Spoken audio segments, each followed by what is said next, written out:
حضرت سلیمان فارسی کا باغ کا واقعہ پارٹ 2۔ جب باغ تیار ہو گیا، کھجوریں لگ گئیں، تو آپ نے حضرت علی کو بلایا اور یہودی کے پاس بھیجا کہ آپ جا کر بات کریں اس یہودی سے۔ حضرت علی اس یہودی کے پاس گئے اور اس سے پوچھا، آپ کو 1 کلو سونا مل گیا، 2 کلو چاندی مل گئی، کھجور تیار مل گئی، کھجور لگی ہوئی مل گئی، تو اب حضرت سلیمان کو آزاد کرو۔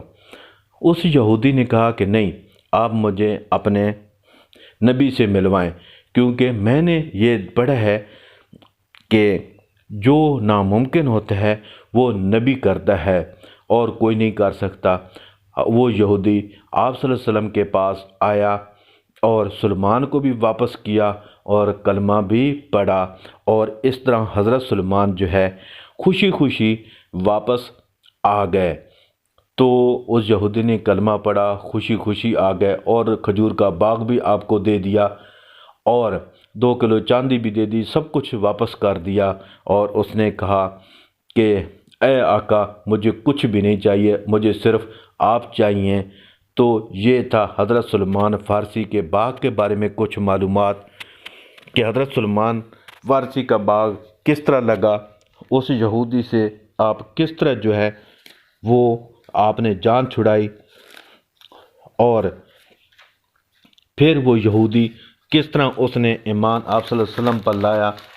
تو یہ حضرت سلیمان کا فارسی کا باغ آج بھی اسی طرح قائم دائم موجود ہے، اور بڑی تعداد میں لوگ اب بھی جو سعودی عرب جاتے ہیں تو وہ حضرت سلیمان فارسی کا باغ دیکھنے کے لیے ضرور جاتے ہیں۔ تو دوستو، یہ تھی حضرت سلیمان فارسی کے باغ کے بارے میں کچھ معلومات۔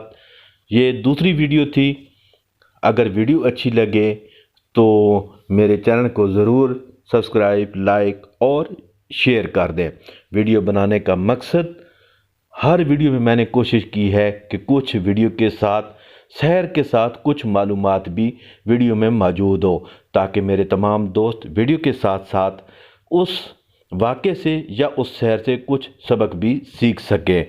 تو کیا شان 3 حضرت سلیمان فارسی، حضرت مولا علی اور آپ صلی اللہ علیہ وسلم، 2 جہانوں کے سردار، 3 عظیم ہستیوں نے مل کر حضرت سلیمان فارسی کا باغ لگایا، جو آج بھی اسی طرح قائم دائم موجود ہے سعودی عرب میں۔ تو دوستو، ویڈیو اچھی لگے ضرور میرے چینل کو سبسکرائب، لائک اور شیئر کریں۔ اپنا خیال رکھیں، جلد نئی ویڈیو میں ملاقات ہوگی۔ اللہ حافظ۔